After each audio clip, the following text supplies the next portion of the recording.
Yeah, well, my name is Tom Stewart. I'm president of Frank Gurney Incorporated at the moment.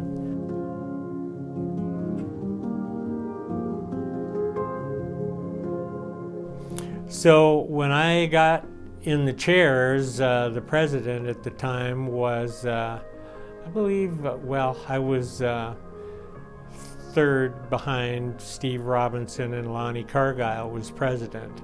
And so this would have been 1999. And in 2000, Steve Robinson became president.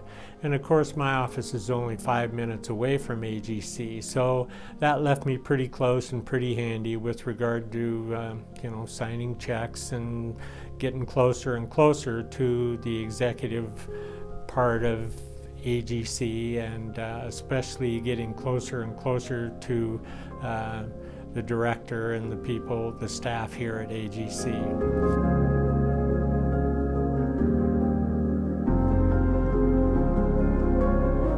Okay, so at this point, I guess I'd like to describe a little bit what my presidency was all about and to kind of cover those years between 2000 and 2003. And I took AGC on as being really, really important, and probably the first part of it was to find a new director.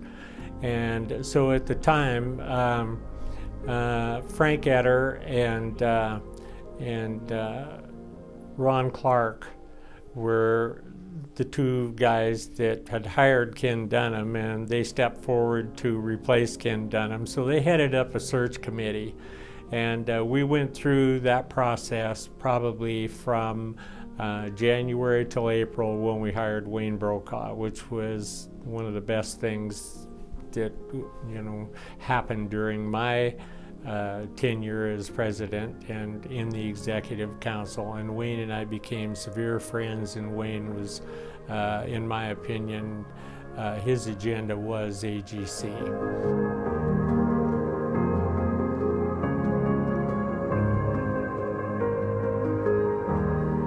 Well, the one thing that I always try to teach, to people that are going to manage people or deal or negotiate with, is to do the best you can to know what you're up against with regard to who you're up against, and that is what might motivate them, what might upset them.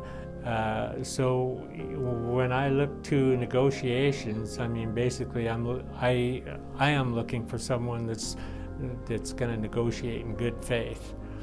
And so I think nowadays, through the years that I've seen the negotiation, it's come with, table pounding and chest thumping and, a smoky room and all the rest of it, and it's downtown. I watch my dad sit between caucuses and all the rest of it. It's evolved to a different animal nowadays, where basically I think both sides look out for the man, and there's a competition to attract and keep good people. And I think both sides of labor. I mean, I've chaired the operators and the laborers for several years now, and it's been a good thing.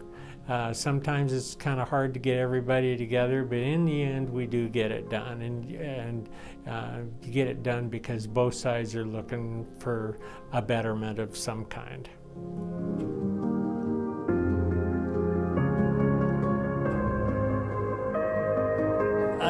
We did do some traveling, and most of it, I traveled with Bill Davis and Bill Deneen.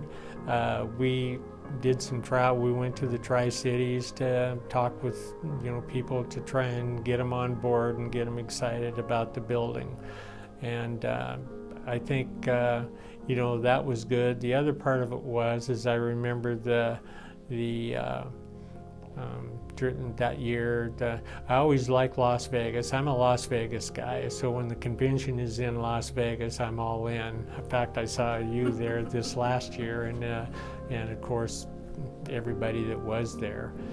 But Other than that, with regard to AGC, the other part of it was the traveling to Seattle, because I attended several government affairs meetings with Duke Schaub and all of those folks. The president in Seattle at the time I was president was a fellow named Bob Adams, and Bob is a vice president of Guy F. Atkinson Company, and Bob and I became really good friends. And Bob came out to my house during the early part of our presidencies, and he says, "What we need, Tom," is, he said, "we need government affairs clout." And so that became a big part of my agenda. Our agenda was a joint operating committee meetings that we would have with regard to legislative issues and affairs. Always mindful that Seattle, the AGC of Seattle, and our chapter over here are dealing with pretty much the same issues. And, to that end, I made awful good friends with a fellow named Roland Dewhurst, who was the director over there in Seattle, and he mentored me a little bit.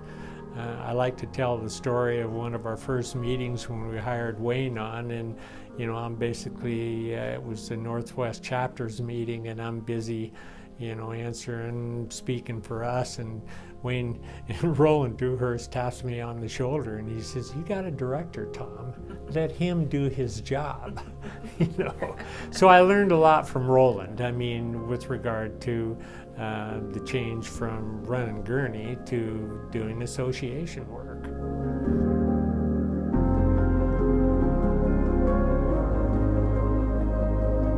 I did. Yeah, I did, and I went back with Steve Robinson. That was my first year, and Steve, I did a lot of the talking for Steve because he lost his voice, but Steve and I had Carolyn then, and our wives, and it was an amazing time with regard to our chapter and being involved. Our speaker, I believe, when I was there that year was Dick Cheney. He was vice president. And the next year when I was president, I went with Jim Cameron.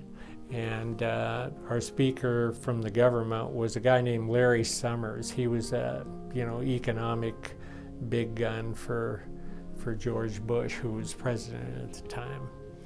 So yeah, Washington, D.C., I always found that amazing, and I know that town pretty well because one of the parts I haven't talked about has been, the minority quotas that have always been in contracts that have hurt our company pretty severely. I started in 1986 going back to Washington, D.C. to testify in front of the EEO Commission back then, who was a guy named Clarence Pendleton, and Clarence Thomas was on his right side, and Donna Brazil was on that commission along with Anita Hill. So I sat there while they took in a lot of testimony.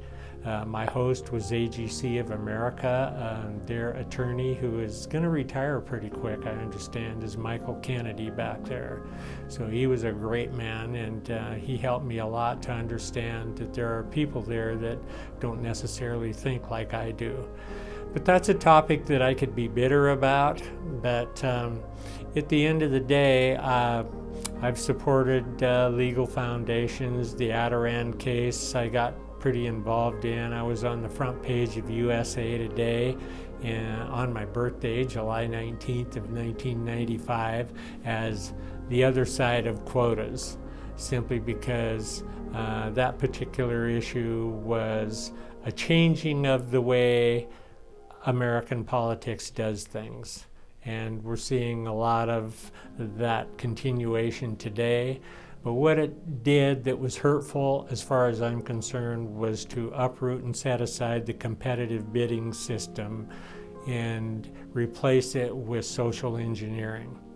And our company faced a lot of that. So that put me in Washington, D.C. quite a bit.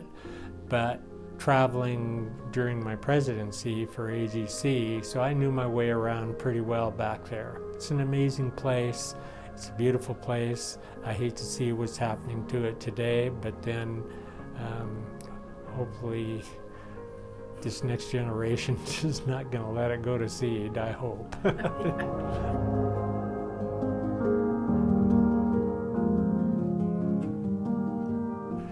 So during all that time, there were a lot of changes here. You know, I'll never forget that one person I had a lot of confidence with regard to staff was Jay Myers. And Jay was, he was just a rock as far as the staff here was concerned. The rest of them, not so much. I know Wayne came in and made a lot of changes, and his favorite gal was Cheryl Stewart. So here Cheryl is today, and that's you talking to me.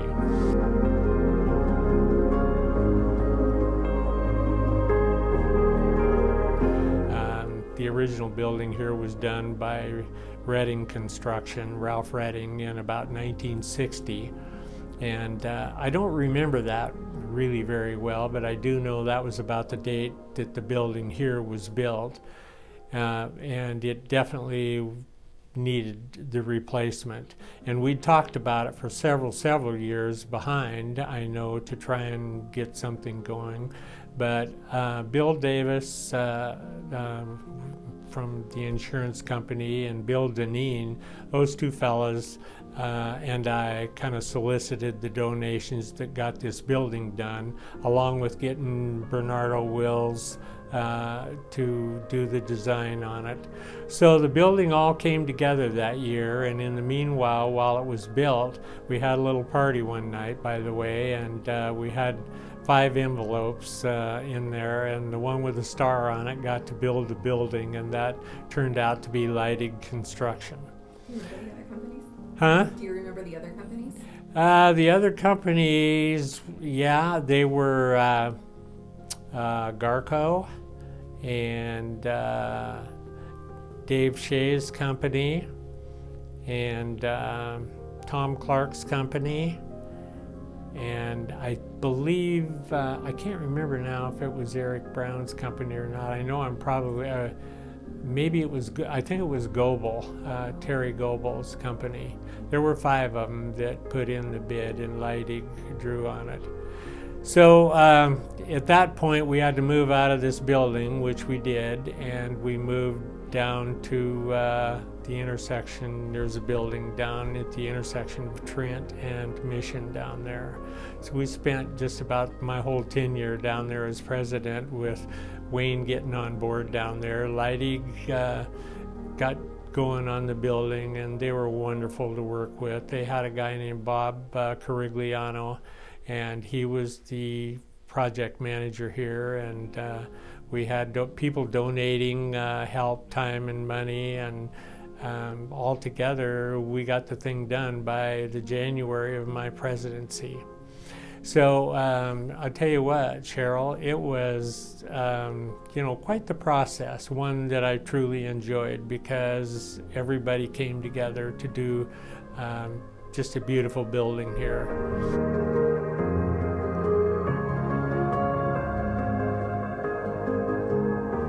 So my biological mom, Helen Gurney, and Frank were married in 1950, and they started out striping parking lots and doing precast curbs. And in 1959, Frank got his first job with a big guardrail job with a company called F.R. Hewitt, Dick Hewitt Company. And that's where my guardrail career started out of high school. And so I started operating and doing guardrail back there in 1959, and that was the road from Loon Lake to Chewelah, as people know it today. It's kind of ironic, through the years our company has redone that guardrail probably 3 or 4 times, but I was in there on the original part. And so it was through the years that I went to Gonzaga University and began my educational career, which was civil engineer, and I graduated in 1964 as a civil engineer from Gonzaga. And in 1964, I married my wife Carolyn, and shortly after we had the two boys, which would eventually become owners of the company, which they are today.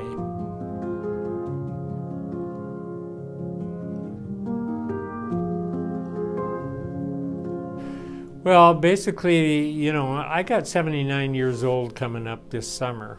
And, having been around a long time, there's been a lot of them that come and go. And I can tell you that the early heroes of my dad's are the ones that stand out to me the most. Neil Degerstrom, Bill Murphy, and I love the ones that were tough and hard and old school. My first superintendent that I remember was Walt Henneke's father, Red Henneke, back in 1959. And he was right and he was tough. And it's so fun to have Walt now as my friend. He and his dad were in the guardrail business for a few years. I've made dear friends that are so dear to me. Rob Crick's dad and Rob Crick's uncle owned Crick Construction, and they had an auction, and they sized down, and they got in the guardrail business, and my dad helped them. And so it's just so amazing today how Rob and I are best friends now. And Rob, of course, is an attorney, and he's helped me through several issues now and then through the years. One recently, it was kind of huge. And so in dealing with all these people, it's a funny thing. I mean, I have been fortunate, I guess. I've struggled with the demons and got those behind me several years ago, to the point where still now I'm able to go to my gym every morning and meet my stepbrother Fred Gurney, and then that's at 7. At 8 o'clock I go to the office and still work and try to pull my share of the wagon over at Frank Gurney Incorporated. But Carl and Glenn, basically, they're there now, and all of that's set in place, and they have their networking friendships that they do. And believe me, we are a subcontractor, which puts us networking with everybody in the construction industry in this town in the Northwest. And we work in 3 states: Washington, Washington, Idaho, and Montana. And it's pretty much, we kind of know everybody, and everybody's a different animal, but we all look for the same thing. That's the opportunity to bid, and that's why we belong to AGC, along with the other wonderful things you do, or that we do, AGC does, which is, of course, the education, which is really, really important. And I know we don't necessarily do the plans room anymore, but the things that we do focus on here are absolutely fabulous. Apprentice and all the rest of it.